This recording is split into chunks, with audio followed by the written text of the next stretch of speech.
Welcome to a new episode from English Plus Podcast. Today we're going to talk about Sir Isaac Newton.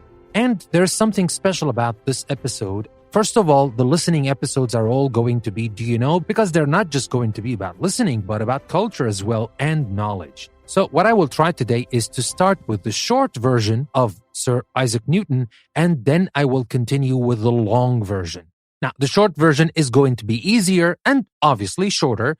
The other version is a little bit more difficult. I'm not saying it's not understandable. It is understandable, but it is a little bit more difficult and definitely longer. So without further ado, let's start talking about Sir Isaac Newton from our new Do You Know episode from English Plus Podcast.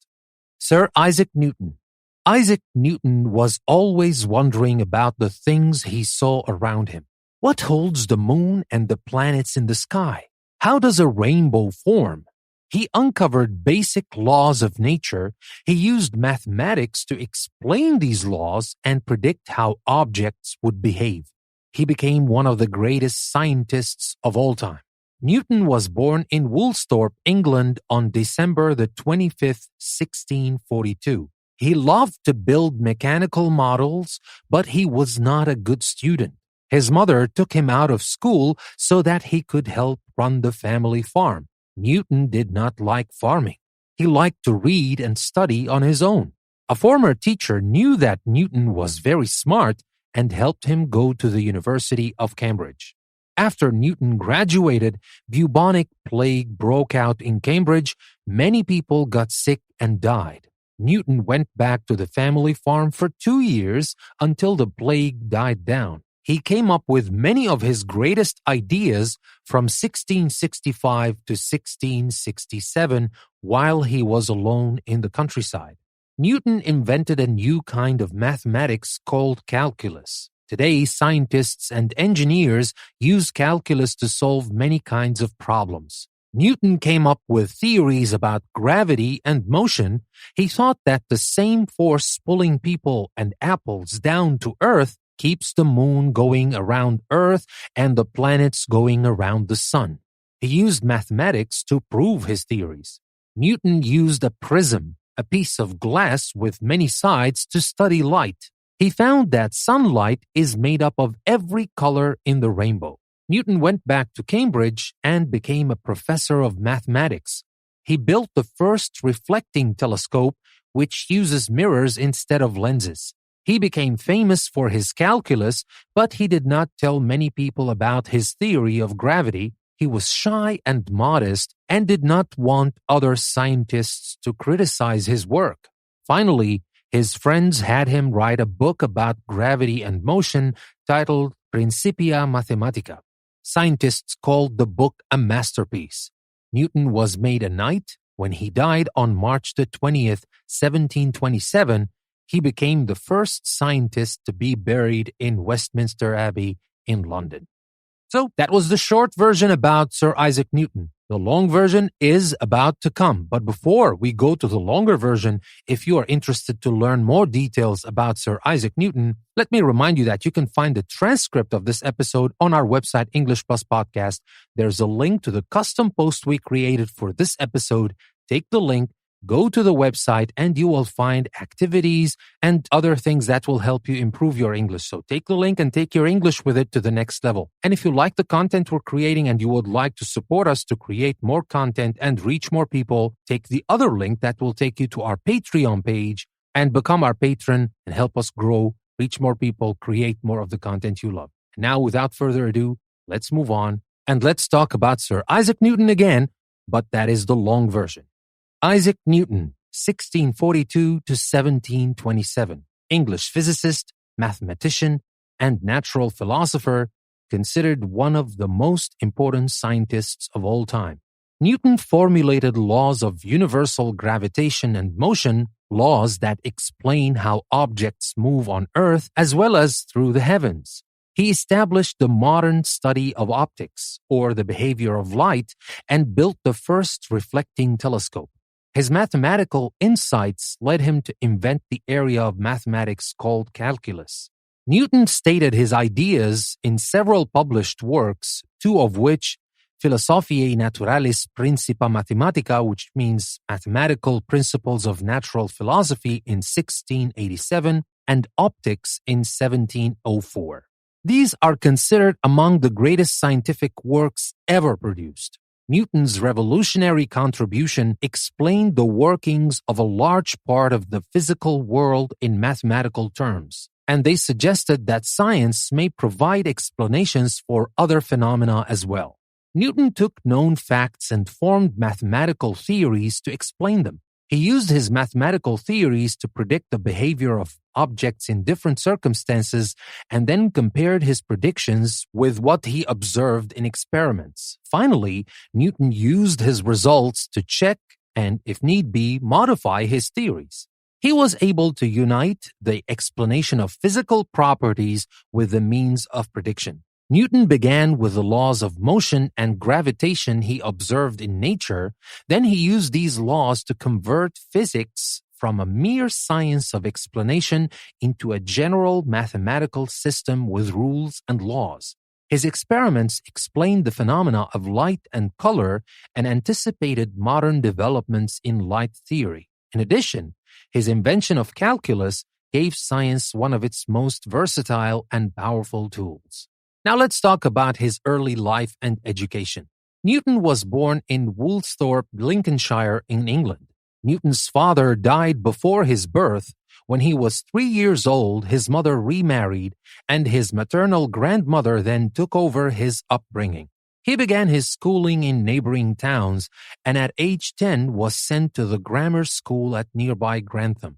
While at school, he lived at the house of a pharmacist named Clark, from whom he may have acquired his lifelong interest in chemical operations. The young Newton seems to have been a quiet boy who was skilled with his hands.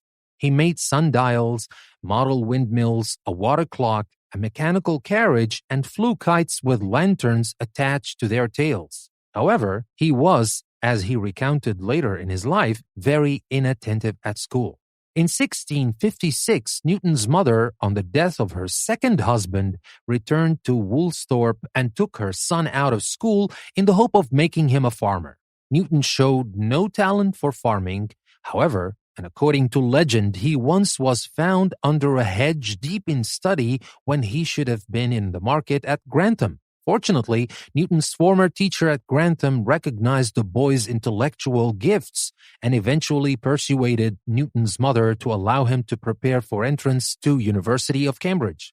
In June 1661, Trinity College at Cambridge admitted Newton as a subsizar, which means a student required to perform various domestic services. His studies included arithmetic, geometry, trigonometry, and later astronomy and optics. He probably received much inspiration at Trinity from distinguished mathematician and theologian Isaac Barrow, who was a professor of mathematics at the college. Barrow recognized Newton's genius and did all he could to cultivate it.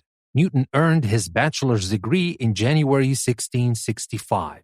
When an outbreak of bubonic plague in 1665 temporarily shut down University of Cambridge, Newton returned to Woolsthorpe, where he remained for nearly 2 years. This period was an intellectually rich one for Newton. During this time, he did much scientific work in the subjects he would spend his life exploring, like motion, optics, and mathematics. At this point, according to his own account, Newton had made great progress in what he called his mathematical method of fluxions, which today we call calculus. He also recorded his first thoughts on gravitation, inspired, according to legend, by observing the fall of an apple in an orchard. According to a report of a conversation with Newton in his old age, he said he was trying to determine what type of force could hold the moon in its path around Earth. The fall of an apple led him to think that the attractive gravitational force acting on the apple might be the same force acting on the moon. Newton believed that this force, although weakened by distance, held the moon in its orbit. Newton devised a numerical equation to verify his ideas about gravity. The equation is called the inverse square law of attraction, and it states that the force of gravity, or an object's pull on another object, is related to the inverse square of the distance between the two objects. That is, the number 1 divided by the distance between the two objects times itself. Newton believed that this law should apply to the sun and the planets as well. He did not pursue the problem of the falling apple at the time because calculating the combined attraction of the whole Earth on a small body near its surface seemed too difficult. He reintroduced these early thoughts years later in his more thorough work, the Principia. Newton also began to investigate the nature of light. White light, according to the view of his time, was uniform or homogeneous in content. Newton's first experiments with a prism called this view of white light into question. Passing a beam of sunlight through a prism, he observed that the beam spread out into a colored band of light called a spectrum. While others had undoubtedly performed similar experiments, Newton showed that the differences in color were caused by differing degrees of a property he called refrangibility. Refrangibility is the ability of light rays to be refracted or bent by a substance. For example, when a ray of violet light passes through a refracting medium such as glass, it bends more than does a ray of red light. Newton concluded through experimentation that sunlight is a combination of all the colors of the spectrum and that the sunlight separates when passed through the prism because its component colors are of differing refrangibility. This property that Newton discovered actually depends directly on the wavelengths of the different components of sunlight. A refracting substance such as a prism will bend each wavelength of light by a different amount. And now let's talk about the reflecting telescope. In October 1667, soon after his return to Cambridge, Newton was elected to a minor fellowship at Trinity College. 6 months later, he received a major fellowship and shortly thereafter was named Master of Arts. During this period, he devoted much of his time to practical work in optics. His earlier experiments with the prism convinced him that a telescope's resolution is limited not so much by the difficulty of building flawless lenses as by the general refraction differences of differently colored rays.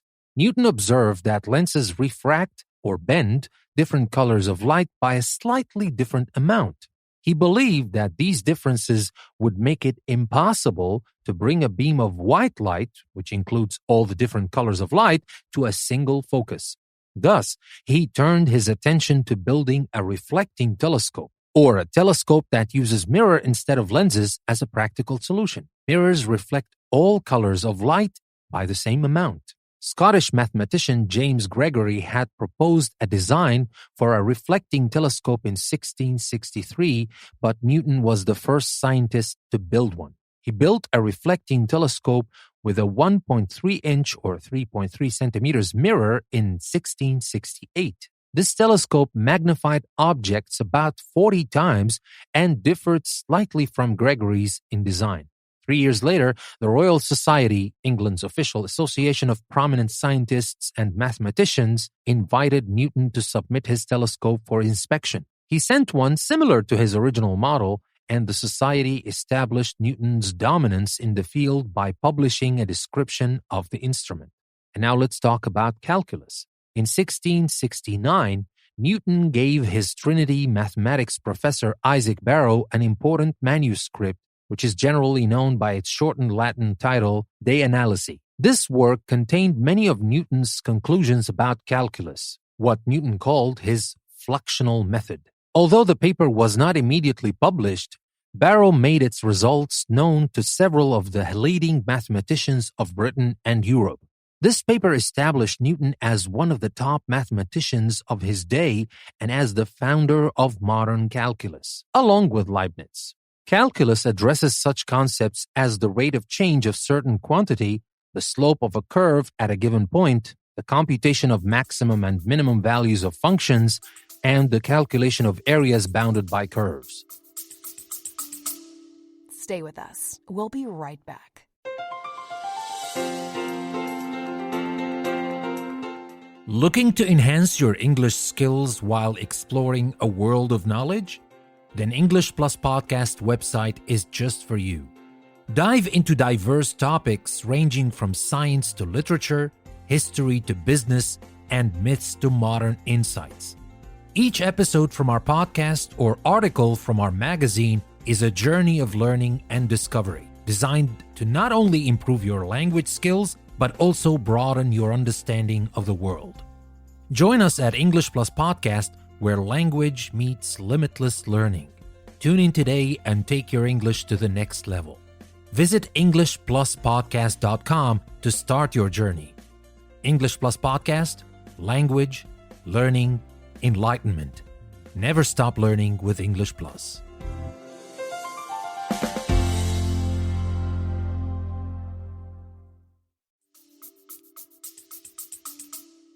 When Barrow retired in 1669, he suggested to the college that Newton succeed him. Newton became the new professor of mathematics and chose optics as the subject of his first course of lectures. In early 1672, Newton was elected a Fellow of the Royal Society. Shortly afterward, Newton offered to submit a paper detailing his discovery of the composite nature of white light. Much impressed by his account, the Society published it. The publication triggered a long series of objections to Newton's scientific views in general, mostly by European scientists from outside England. Many of the criticisms later proved unsound. The strongest criticism of Newton's work, however, concerned his work on the theory of gravity and came from English inventor, mathematician, and curator of the Royal Society, Robert Hooke. Hooke insisted that he had suggested fundamental principles of the law of gravitation to Newton. Newton answered these objections carefully and at first patiently, but later with growing irritation. These public arguments aggravated Newton's sensitivity to criticism, and for several years he stopped publishing his findings. By 1679, Newton had returned to the problem of planetary orbits. The idea of a planetary attraction based on the inverse square of the distance between the Sun and the planets, which he had assumed in his early calculations at Woolsthorpe, ignited wide debate in the scientific community.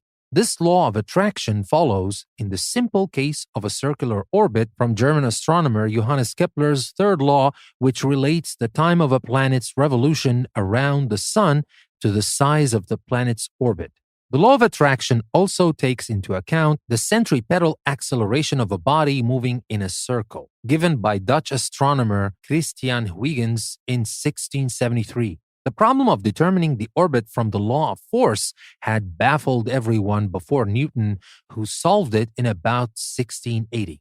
In August 1684, English astronomer Edmund Halley visited Cambridge to consult with Newton on the problem of orbits. During a discussion with Halley about the shape of an orbit under the inverse square law of attraction, Newton suggested that it would be an ellipse. Unable to find the calculation from which he had derived the answer, Newton promised to send it to Halley, which he did a few months later. On a second visit, Halley received what he called a curious treatise de motu, which means on motion, which at Halley's request was registered with the Royal Society in February 1685. This tract of the laws of motion formed the basis of the first book of Philosophiae Naturalis Principia Mathematica. Scientists and scholars considered this work a milestone of scientific inquiry, and its composition in the span of about 18 months was an intellectual feat unsurpassed at that time. Halley played a substantial role in the development of the Principia. He tactfully smoothed over differences between Newton and Hooke, who insisted that Newton had stolen some of his ideas. Newton angrily decided to suppress the third section of this book, but Halley persuaded Newton to publish it. Halley managed Newton's work through publication and underwrote the cost of printing. The Principia finally appeared in the summer of 1687. The scientific community hailed it as a masterpiece, although Newton had intentionally made the book difficult to avoid being baited by little smatterers in mathematics. The book's grand unifying idea of gravitation, which effects extending throughout the solar system, captured the imagination of the scientific community. The work used one principle to explain diverse phenomena such as the tides, the irregularities of the moon's motion, and the slight yearly variations in the onset of spring and autumn. A few months before publication of the Principia, Newton emerged as a defender of academic freedom. King James II, who hoped to re-establish Roman Catholicism in England, issued a mandate to Cambridge in February 1687. This mandate called on the university to admit a certain Benedictine monk, Alban Francis, to the degree of Master of Arts without requiring him to take the usual oaths of allegiance to the crown. The university saw this mandate as a request to grant preferential treatment to a Catholic and as a threat both to tradition and standards, so it steadfastly refused. Newton took a prominent part in defending the university's position. The University Senate appointed a group, including Newton, to appear before a government commission at Westminster, and they successfully defended the university's rights. After the downfall of James II in the Glorious Revolution in 1688, Newton was elected a representative of the university in the Convention Parliament, in which he sat from January 1689 until its dissolution a year later. While he does not appear to have taken part in debate, Newton continued to be zealous in upholding the privileges of the university. Newton's public duties brought a change to his retiring mode of life and required frequent journeys to London, where he met several prominent writers and intellectuals, most notably philosopher John Locke and diarist and civil servant Samuel Pepys. In the early 1690s, possibly in response to the intellectual exertion of writing the Principia, Newton suffered a period of depression. Opinions differ among Newton's biographers as to the permanence of the effects of the attack. In the years after his illness, Newton summoned the energy to attack the complex problem of the moon's motion. This work involved a correspondence with John Flamsteed, England's first astronomer royal, whose lunar observations Newton needed. However, misunderstandings and quarrels marred their relationship, which ended sourly. In 1698, Newton tried to carry his lunar work further and resumed collaboration with Flamsteed, but difficulties arose again, and Newton accused Flamsteed of withholding his observations. The two scientists had not resolved the dispute when Flamsteed died in 1719. In 1696, Newton's friends in the government secured a paying political post for him by appointing him Warden of the Mint. This position required that he live in London, where he resided until his death. Newton's work at the Mint included a complete reform of the coinage. In order to combat counterfeiting, he introduced the minting of coins of standard weight and composition. He also instituted the policy of minting coins with milled edges. Newton successfully carried out these tasks, which demanded great technical and administrative skill, in the 3 years leading up to November 1699. At that time, his peers promoted him to the mastership of the Mint. This position was a well-paid post that Newton held for the rest of his life. In 1701, Newton resigned his chair and fellowship at Cambridge, and in 1703 was elected President of the Royal Society, an office to which he was re-elected annually thereafter. In 1704, a year after the death of his rival Hooke, he brought out his second great treatise, Optics, which included his theories of light and color as well as his mathematical discoveries. Unlike the Principia, which was in Latin, Optics was written in English, but Newton later published a Latin translation. Most of Newton's work on optics was done long before he relocated to London. One of its most interesting features is a series of general speculations added to the second edition in 1717 in the form of queries or questions, which bear witness to his profound insight into physics. Many of his questions foreshadowed modern developments in physics, engineering, and the natural sciences.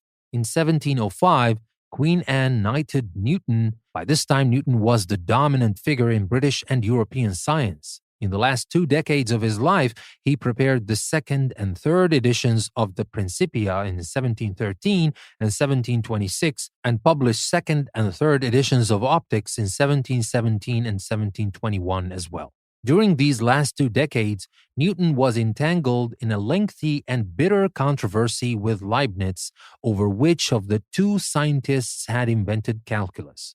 This controversy embittered Newton's last years and harmed relations between the scientific communities in Britain and on the European continent. It also slowed the progress of mathematical science in Britain. Most scholars agree that Newton was the first to invent calculus, although Leibniz was the first to publish his findings. Mathematicians later adopted Leibniz's mathematical symbols, which have survived to the present day with few changes. Newton's place in scientific history rests on his application of mathematics to the study of nature and his explanation of a wide range of natural phenomena with one general principle, the law of gravitation. He used the foundations of dynamics, or the laws of nature governing motion and its effects on bodies, as the basis of a mechanical picture of the universe. His achievements in the use of calculus went so far beyond previous discoveries that scientists and scholars regard him as the chief pioneer in this field of mathematics. Newton's greatly influenced the development of physical sciences. During the 2 centuries following publication of the Principia, scientists and philosophers found many new areas in which they applied Newton's methods of inquiry and analysis. Much of this expansion arose as a consequence of the Principia. Scientists did not see the need for revision of some Newton's conclusions until the early 20th century. The reassessment of Newton's ideas about the universe led to the modern theory of relativity and to quantum theory, which deal with the special cases of physics involving high speeds and physics of very small dimensions, respectively. For systems of ordinary dimensions involving velocities that do not approach the speed of light, the principles that Newton formulated nearly 3 centuries ago are still valid. Besides his scientific work, Newton left substantial writings on theology, chronology, alchemy, and chemistry. In 1725, Newton moved from London to Kensington for health reasons. He died there on March the 20th, 1727. He was buried in Westminster Abbey, the first scientist to be so honored. So that was everything I wanted to share with you about Sir Isaac Newton. I hope you enjoyed the short version and the long version. I mean, the short version is short and sweet if you just want to know a little bit about Newton. The long version goes into greater detail for those who are really interested in knowing and learning more about Sir Isaac Newton. With that being said, I would like to remind you again that you can take the link you can find in the description, go to our website, English Plus Podcast, and take your English with it to the next level. This is your host, Danny. I would like to thank you very much for listening to another episode from English Plus Podcast. I will see you next time.